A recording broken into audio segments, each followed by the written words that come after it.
Hello बच्चों, कैसे हो? मैं हूं शिश द्विवेदी।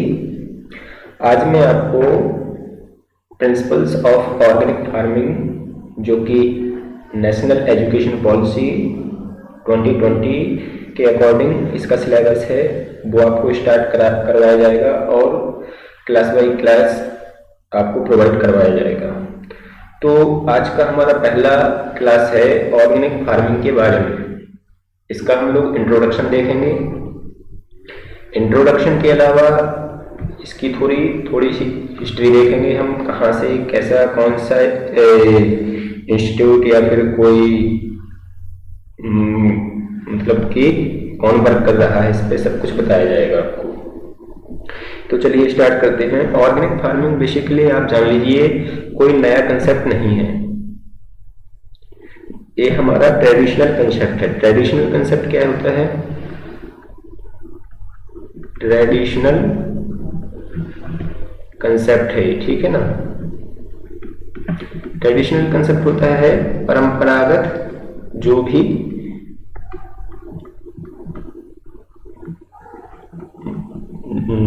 रूल हमारा चला रहा है, परंपरागत रूल वही है। अब इसकी जो ऑर्गेनिक फार्मिंग रिसेंट टाइम में पॉपुलरिटी क्यों पा रहा है, तो वो इसलिए पा रहा है कि जो कल्टीवेशन होता है, एग्रीकल्चर होता है, वो वर्ल्ड के लगभग 150 कंट्रीज में प्रैक्टिसेस होती है इसकी, ठीक है ना। लेकिन जो आजकल रिसेंट टाइम में बहुत सारे सिंथेसिस प्रोडक्ट यूज किए जा रहे हैं, एग्रीकल्चर को कमर्शलाइजेशन किया जा रहा है, जिससे बहुत सारा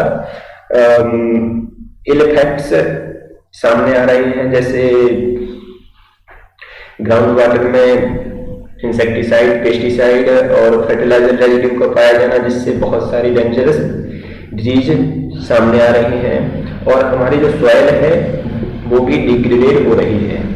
तो इसको हम समझते हैं कि जो ऑर्गेनिक फार्मिंग है वो बेसिकली क्या है? ट्रेडिशनल एग्रीकल्चर ही है। क्या है? ट्रेडिशनल एग्रीकल्चर है। लेकिन उसको सामने लाने के लिए कि हमें जो पुराने समय में प्री हिस्टोरिक जो पीरियड चला रहा है, जो खेती चली आ रही है, उसी के हिसाब से करना है। तो इसमें हम समझते हैं कि हमारे इंडिया में, या सबसे पहले समझते हैं कि organic farming, fathers of organic farming किसको कहा जाता है? तो फादर ऑफ ऑर्गेनिक फार्मिंग एक बॉटनिस्ट हुए हैं, ब्रिटिश बॉटनिस्ट हुए हैं, सर। अब देखिए कोई नाम के आगे सर क्यों लगाया जाता है? क्योंकि जो अमेरिका कॉन्टिनेंट है वो उसको नाइटहुड की उपाधि या फिर टाइटल देता है, उसके नाम के पहले सर लग जाता है। सर अल्बर्ट हॉवर्ड, इन्होंने क्या किया? जो ट्रेडिशनल एग्रीकल्चर थी, क्या कुछ नहीं, इन्होंने केवल 1905 से 1905 से 1925 कह सकते हैं कि हम 20th सेंचुरी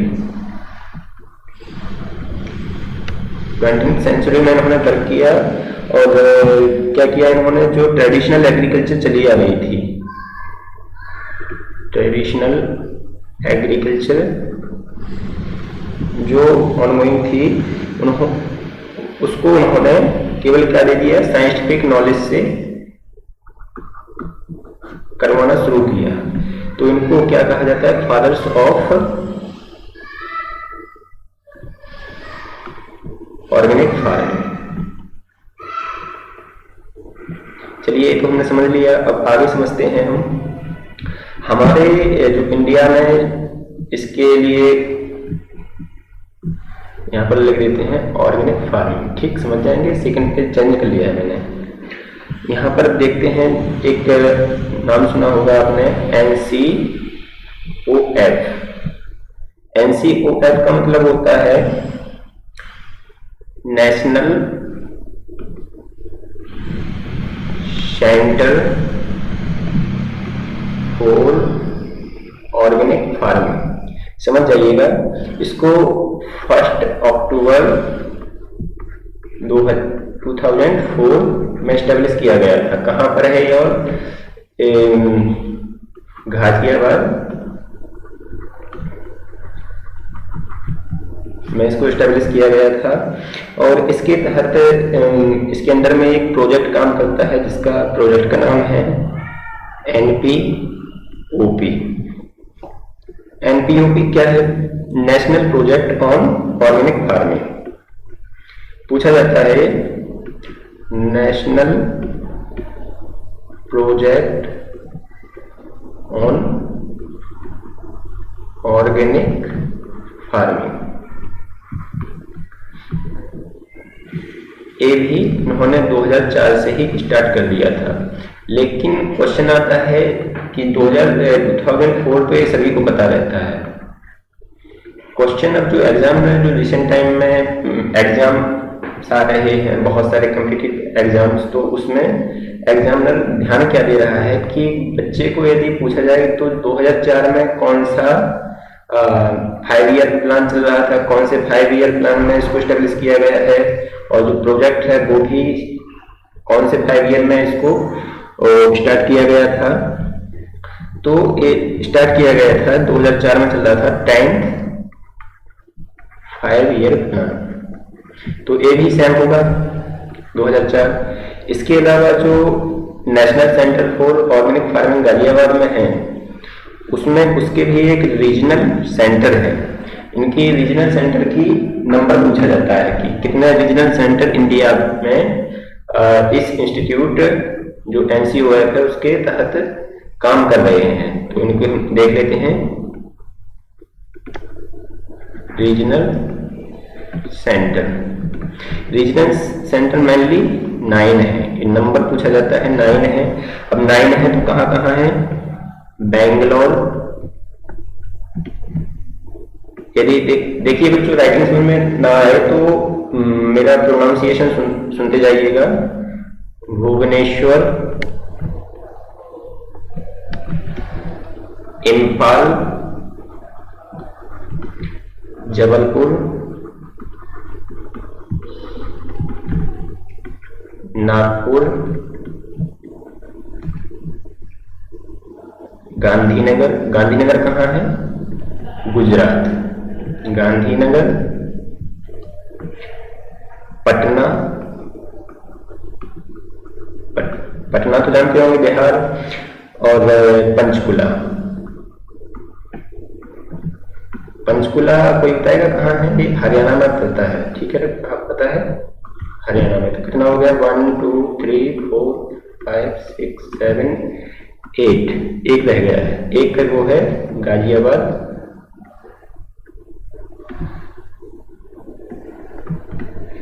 तो ये हमारे क्या हो गया? रीजनल सेंटर इसके। अब इसमें आता है जो इस NCOF के अंदर एक प्रोजेक्ट चल रहा था NPOP। अब उसको क्या कर दिया गया है? इसको मर्ज कर दिया गया है। किसमें? इसका मर्ज हो गया है। एक सेंट्रल स्पॉन्सर्ड स्कीम है, इसका मर्ज हो गया है NMSA। जो भी देखिए बच्चों, जो भी एब्रिविएशन मैं बता रहा हूं उसको ध्यान से पढ़ते जाइएगा। ये आपको अभी सेमेस्टर एग्जाम्स में तो काम आएंगे ही, साथ में आगे चल के आपको जो भी कॉम्पिटिटिव एग्जाम देंगे उसमें भी बहुत बड़ा रोल देखने को मिलेगा इनका। और जो भी मैं बता रहा हूँ कुछ भी बढ़ चढ़कर नहीं बता रहा हूँ, बिल्कुल एग्जैक्ट बता रहा हूँ जितना आपको इसका नीड है। तो NMSA क्या होता है? NMSA इसका फुल फॉर्म होता है national mission on sustainable agriculture. ठीक, एग्रीकल्चर। कल्चर, समझ जाइएगा एग्रीकल्चर। तो national mission on agriculture, national mission on agriculture, और भी इसमें जो NCOF है या फिर ऑर्गेनिक फार्मिंग के जो मेन हेड है इसका ऑर्गेनिक फार्मिंग का, उसके लिए और भी इसमें स्कीम कर रही है। मेनली तो यही सेंट्रल स्पॉन्सर्ड है, लेकिन और भी इसकी PKVY क्या होता है, परंपरागत कृषि विकास योजना, और एक है NCDC जो कि सब्सिडी वगैरह फंड रिलीज करती है। इसके लिए कोई भी इसमें फंड आता है तो उसमें सब्सिडी का काम देखती है। नेशनल कोऑपरेटिव डेवलपमेंट कॉरपोरेशन आया तो एक देखिए यहाँ ये पूछा जाता है PKVY परंपरागत कृषि विकास योजना कौन सी मिनिस्ट्री के अंदर वर्क करती है, तो ये कौन सी, एग्रीकल्चर कोऑपरेटिव मिनिस्ट्री, एग्रीकल्चर या कह सकते हैं agriculture and farmer welfare ministry. और जो NCDC है ये किस मिनिस्ट्री के अंदर आती है, मिनिस्ट्री ऑफ कोऑपरेशन। यहां मैंने इसके फुल फॉर्म नहीं लिखे हैं, आप सुन लीजिएगा, अपनी कॉपी पर नोट कर लीजिएगा। NCDC का फुल फॉर्म होता है नेशनल कोऑपरेटिव डेवलपमेंट कॉरपोरेशन। चलिए हम लोग आगे चलते हैं। एक चीज शायद रह गया है, मैंने यहाँ जैसे इसको बताया कि जो स्टेब्लिश हुआ है 2004 में हुआ है, 10th 5-year प्लान में इसको स्टेब्लिश किया गया था, लेकिन जो NPOP है वो मर्ज हुआ है, कब हुआ है, 12th 5-year प्लान। देखिए 5-year plan 12th 5-year plan, 5-year plan जितने भी हैं 12th तक हैं, तो इसको मैं आपको एक सेपरेट वीडियो लेक्चर में बताऊंगा। बहुत सारे एग्रीकल्चर में तो और बहुत सारा इसका ट्रेंड है, कह सकते हैं बहुत सारे क्वेश्चन आते हैं 5-year प्लान से, लेकिन अभी चल नहीं रहा है, लेकिन इससे क्वेश्चन पूछे जाते हैं। अब हम आगे देखते हैं कि ऑर्गेनिक फार्मिंग, और ऑर्गेनिक फार्मिंग हम कह सकते हैं कि जो हमारी कल्टीवेशन है, हमें इस तरह की कल्टीवेशन करना है जिससे क्या हो, restoration of soil health, and एक तरह का बेटर एनवायरनमेंट क्रिएट कर सकें, बेटर एनवायरनमेंट क्रिएट कर सकें। इसमें जो भी बेटर एनवायरनमेंट क्रिएट करेंगे आप, तो ये क्या किसके लिए होगा, हमारे लिए होगा और हमारे आगे नेक्स्ट जनरेशन जो आ रही है उसके लिए होगा। तो इसके लिए हम क्या करेंगे, ऑर्गेनिक फार्मिंग करेंगे। अब ऑर्गेनिक वर्ड को समझते हैं। ऑर्गेनिक वर्ड होता है, एक होता है इनऑर्गेनिक। ऑर्गेनिक वर्ड होता है जो भी मतलब हमारे जो नेचर में नेचुरल फॉर्म में जो भी प्रोडक्ट पाए जा रहे हैं, नेचुरल फॉर्म में। और इनऑर्गेनिक क्या होता है, इनऑर्गेनिक होता है उनको सिंथेसाइज्ड किया गया है, या फिर कह सकते हैं कीमोसिंथेसाइज किया गया है, वो इनऑर्गेनिक फॉर्म कहलाते हैं। तो इस ऑर्गेनिक फार्मिंग में जो भी चीजें, चाहे वो फर्टिलाइजर हो, फर्टिलाइजर किस लिए होते हैं, मेनली न्यूट्रिएंट के लिए होते हैं, ठीक। न्यूट्रिएंट के लिए फंगीसाइड हो या फिर इंसेक्टिसाइड हो, या फिर कोई भी इसमें किसी भी तरह का हम यूज कर रहे हैं, वेबीसाइड हो, तो वो सब क्या होना चाहिए, नेचुरल फॉर्म में होना चाहिए। नेचुरल फॉर्म का मतलब ऑर्गेनिक फॉर्म में ही होना चाहिए, तभी हम उसको क्या बोलेंगे, ऑर्गेनिक फार्मिंग बोलेंगे। इसमें हमें टोटली अवॉइड क्या करना है, इसको हमें क्या करना है, इंक्लूड करना है, और इसको एक्सक्लूड करना है। एक्सक्लूड क्या करना है, फर्टिलाइजर जो वर्ड है वो हम सिंथेसाइज्ड में ही यूज करते हैं। इसमें जब फर्टिलाइजर का नाम आता है, न्यूट्रिएंट का नाम आता है, तो इसमें हम बोलते हैं मैन्योर्स।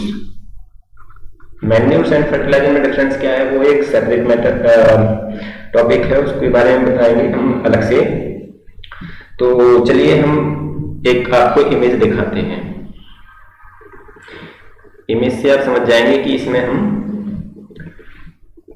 क्या क्या हम इसको ऐड करते हैं, क्या इसको एक्सक्लूड करते हैं।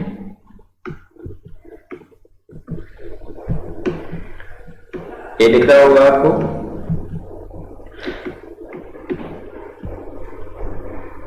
इसमें क्या है, वर्मी कंपोस्ट लिया जा रहा है, ग्रीन लीफ मैन्योर्स लिया जा रहा है, क्रॉप रोटेशन भी किया जा रहा है। क्रॉप रोटेशन क्यों किया जा रहा है? क्योंकि क्रॉप रोटेशन से क्या होता है, हमारा सॉइल हेल्थ भी बनता है। सॉइल हेल्थ का मतलब जो भी हम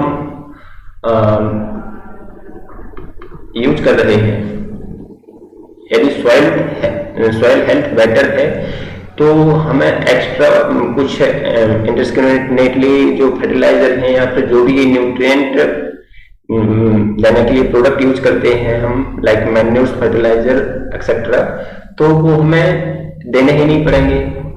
वो फर्टिलाइजर हम क्यों देते हैं? हम एक एग्जाम्पल से समझते हैं। मेडिसिन क्यों खाते हैं? जब हम बीमार पड़ जाते हैं, यदि सॉइल आपकी बीमार पड़ जाती है तभी उसको कुछ दिया जाता है, ट्रीटमेंट, उसका ट्रीटमेंट किया जाता है। ट्रीटमेंट क्यों किया जाता है? क्योंकि हमें उससे प्रोडक्शन लेना है। प्रोडक्शन लेने के लिए यहाँ पर हम फर्टिलाइजर एक्सक्लूड करेंगे और मैन्योर्स को इंक्लूड करेंगे। यहाँ पर देख रहे हैं कंपोस्ट है सारा, और यहाँ बायो फर्टिलाइजर, एनिमल हस्बेंड्री भी यहाँ पर लेना है। एनिमल हस्बेंड्री का मतलब है इन्हीं से जो डंग वगैरह निकलेगा वो क्या बनेगा? मैन्योर्स बनेगा। बायोलॉजिकल मैनेजमेंट, बायोलॉजिकल मैनेजमेंट हम समझते हैं। बायोलॉजिकल मैनेजमेंट का मतलब क्या होता है? जैसे डिजीज आ रही है तो बायो फंजीसाइड यूज करेंगे हम यहाँ पर, बायो इंसेक्टिसाइड यूज करना है, और बायो हर्बिसाइड। बायो हर्बिसाइड का मतलब वेरिसाइड, खरपतवार नाशी हर्बिसाइड यूज करना है। तो इसमें आप समझ गए होंगे एक ऑर्गेनिक फार्मिंग का वर्ड का मीनिंग क्या होता है। अब हम देखते हैं कि जो नेक्स्ट उस पर देखते हैं।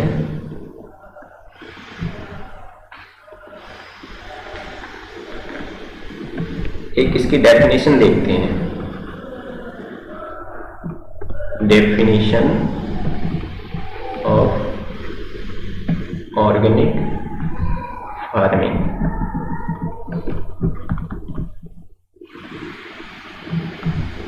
कुछ इसमें इंटरनेशनल ऑर्गेनाइजेशन आएंगे, वो भी आपको ध्यान रखना है। जैसे सबसे पहले हम बताते हैं USDA। USDA क्या है? एक United state department of agriculture. United state department of agriculture. इसने क्या किया है? एक 1990 में एक ऑर्गेनिक फूड प्रोडक्शन एक्ट क्या किया है? Organic foods production act implement किया है। एक्ट होता है, रूल होता है, इनके बारे में बहुत सारी बेसिक नॉलेज, जो एग्रीकल्चर के बेसिक नॉलेज हैं वो हमारे इकोनॉमिक्स में भी मिलते हैं। इसमें बहुत सारे कुछ हैं, इसके बारे में बताऊंगा, सेपरेट बताऊंगा। तो एक्ट एक इंप्लीमेंट किया है, उसमें क्या किया गया है कि जो भी ऑर्गेनिक फूड है, ऑर्गेनिक फूड इसमें बताया गया है, जो भी इसकी ऑब्जेक्टिव थे वो उसमें क्या थे कि हमें इसमें क्या लेना है? इंटीग्रेटेड। इंटीग्रेटेड का मतलब इसमें हम बायोलॉजिकल, मैकेनिकल और कल्चरल इस तरह का हम प्रैक्टिस करेंगे और उस फूड की डिमांड क्या होगी? इंक्रीज होगी। जिससे क्या होगा? सॉइल फर्टिलिटी भी एनहांस होगी। Soil fertility soil fertility enhance होगी तो ऑटोमेटिकली क्या होगा, यही इसी का सिनोनिम है soil health. Soil health, soil health. फिर इससे क्या होगा, बायोडाइवर्सिटी, सबसे मेन है बायोडाइवर्सिटी।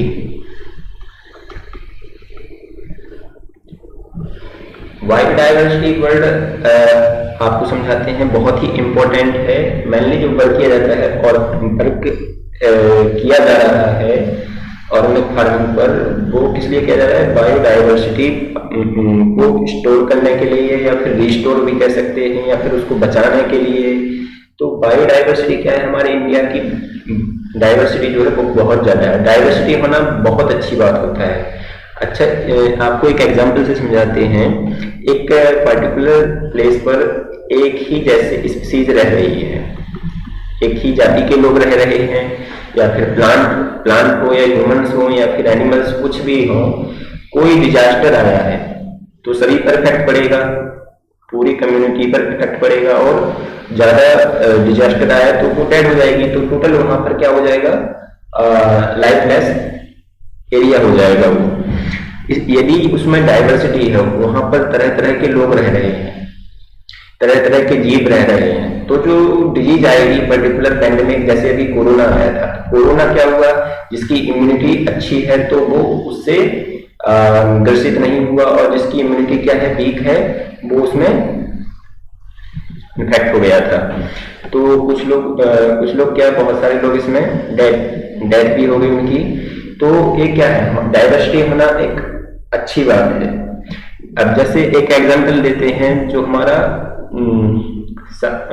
वर्ल्ड का साउथ पोल है, क्या है, साउथ पोल है अंटार्कटिका। अंटार्कटिका, वहां पर क्या रहता है, और ये आपको बताते हैं डाइवर्सिटी क्यों बढ़ती है। डाइवर्सिटी मेनली डिपेंड होती है एनवायरनमेंट पे। यदि एनवायरनमेंट आपका कैसा है, मानसून मौसम कैसा है, कि कब नाइट कितने समय तक नाइट रह रही है, रात रह रही है, अंधेरा डार्क कंडीशन है या फिर लाइट कंडीशन है, तो उसके हिसाब से यहाँ पर क्या होता है, डाइवर्सिटी इंक्रीज होती है। अंटार्कटिका की बात कर रहे थे, जो कॉन्टिनेंट है अंटार्कटिका, वहां पर क्या होता है, 6 मंथ तक तो दिन रहता है, और 6 मंथ क्या रहता है, नाइट रहती है। तो यहाँ क्या, आप ही बताइए, यहाँ पर क्या रहेगा, डाइवर्सिटी होगी क्या? बिल्कुल नहीं होगी। यहाँ डाइवर्सिटी वही लोग रह पाते हैं, जैसे पोलर बियर का नाम सुना होगा, सील फिश होती है, और पेंगुइन भी होते हैं। तो यही तरह के लोग रह पाते हैं, मतलब जीव रह पाते हैं, और हम लोग यदि जाएं तो वहां पर सर्वाइव नहीं कर सकते हैं। तो वहाँ डाइवर्सिटी बिल्कुल भी नहीं है। यहाँ पर हमारे भारत देश में बहुत हर तरह के लोग रहते हैं, और बाहर से भी कोई आएगा यदि तो वो भी सर्वाइव कर जाएगा यहाँ पर। तो हम अपने मेन टॉपिक पर आते हैं। मैंने बताया है यहाँ पर biodiversity, to enhance biodiversity, soil health, soil fertility, एक किसके अकॉर्डिंग है, यूएसडीए के ऑर्गेनिक फूड प्रोडक्शन एक्ट, इसके तहत है। नेक्स्ट उसमें बताते हैं हम आपको FAO ने इसके लिए क्या सजेस्ट किया है, एक डेफिनेशन कह सकते हैं। तो इन्होंने सजेस्ट किया है कि जो ऑर्गेनिक फार्मिंग है ये क्या है, production management system. Full form लिख लीजिएगा, थोड़ा यदि इसको लिखने लगे तो थोड़ा टाइम लंबी वीडियो लेक्चर बन जाएगा, तो फिर मैं इसको स्किप कर रहा हूँ। क्या है इसका, प्रोडक्शन मैनेजमेंट सिस्टम, जो प्रमोट किसको करेगा,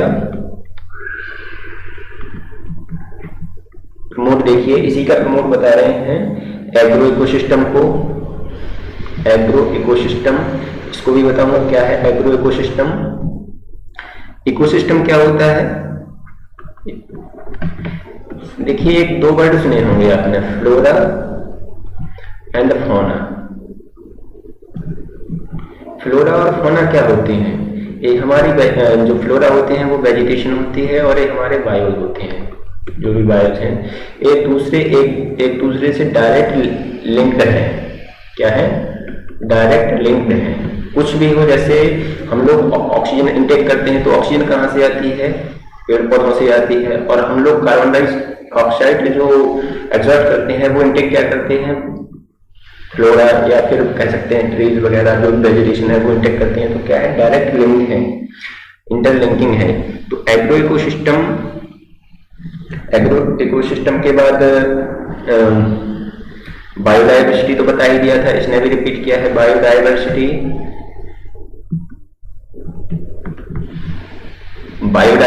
कैसे रहेगी? बायोडाइवर्सिटी यदि बायोलॉजिकल साइकिल बेटर है। अब बायोलॉजिकल साइकिल क्या होता है? बायोलॉजिकल साइकिल होता है जैसे कोई भी, हम इसको कह सकते हैं बायोडाइवर्सिटी का सिनोनिम्स ही है। बायोलॉजिकल साइकिल जैसे होता है वाटर साइकिल होता है, ऑक्सीजन साइकिल होता है। एक क्या है? एक तरह का साइकिल का मतलब एक चक्र चल रहा है, कि मतलब जिस स्थान पे थे उसी स्थान पर आ जाना वापिस एक साइकिल कहलाता है। तो आगे देखते हैं, एक बायोलॉजिकल साइकिल हो गया है। बायोलॉजिकल साइकिल के अलावा इसमें और भी जैसे मैकेनिकल मेथड्स क्या होते हैं? मैकेनिकल मेथड्स आपको बताते हैं, जैसे यदि आपको वीडिंग करनी है, वीडिंग मतलब वीड को फील्ड पर से हटाना है, तो क्या करेंगे? कोई भी मशीन वगैरह या फिर जैसे हैंड वो होता है वो तो कल्चर उसमें आ जाता है, फायर ट्रीटमेंट होता है या फिर जो भी होता है, इसमें मैकेनिकल मेथड्स को इंक्लूड करते हैं। और टोटली इसमें अवॉइड क्या करते हैं? ये डेफिनेशन बता रहे हैं, जैसे इंक्लूड क्या किया, इतनी सब चीजें किया हम लोगों ने इसमें according to FAO, food and agriculture organisation. ठीक, अवॉइड क्या करना है? अवॉइड या हम इसको कह सकते हैं exclude synthetic off farm input. इसका क्या मतलब है? ऑफ फार्म इनपुट मतलब जो हमारे फार्म पर नहीं बन सकते या फिर सिंथेटिक है। सिंथेटिक वर्ड मैंने पहले भी आपको बता दिया है। अब चलिए आगे चलते हैं हम। इसमें जो इसके फॉर्म हैं या फिर सिनोनिम्स हैं हम इसको देखते हैं। एक वर्ड आता है आईफॉर्म। आईफॉर्म क्या होता है? आईफॉर्म होता है international federation of organic agriculture movements. ये क्या करता है? ये हमारे एनवायरनमेंट को प्रोटेक्ट करता है। एनवायरनमेंट को क्या करता है? प्रोटेक्ट करता है। किसके थ्रू? ऑर्गेनिक जो भी ट्रेडिशनल चीजें हैं उनको बढ़ावा देता है, प्रमोट करता है, और साथ में जो भी सोशल इकोनॉमी है उसको भी एक क्या करता है? बढ़ावा देता है। और अल्टीमेटली क्या होता है? Food through the food and fibre, इसका कंसेप्ट है फूड एंड फाइबर। और इसके अलावा इसका फुल फॉर्म आप लिख लेना, international federation of organic agriculture movements. अब इसके कुछ सिनोनिम्स भी होते हैं, जैसे आपने नेचुरल फार्मिंग नाम सुना होगा। जो भी जितनी भी ट्रेडिशनल एग्रीकल्चर है और ट्रेडिशनल एग्रीकल्चर या फिर फार्मिंग भी बोल सकते हैं इसको। Farming is now considered organic farming. अब वो ऑल एग्रीकल्चर फार्मिंग क्या है? जैसे हम कहा जाता है ऋषि कृषि,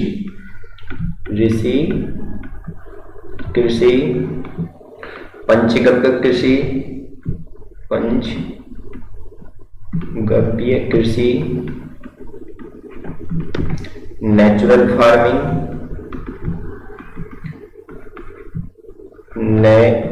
नेचुरल इको फार्मिंग और होम फार्मिंग। बहुत सारे एग्जाम में होम ऑफ फार्मिंग पूछा गया है। होम ऑफ फार्मिंग क्या है?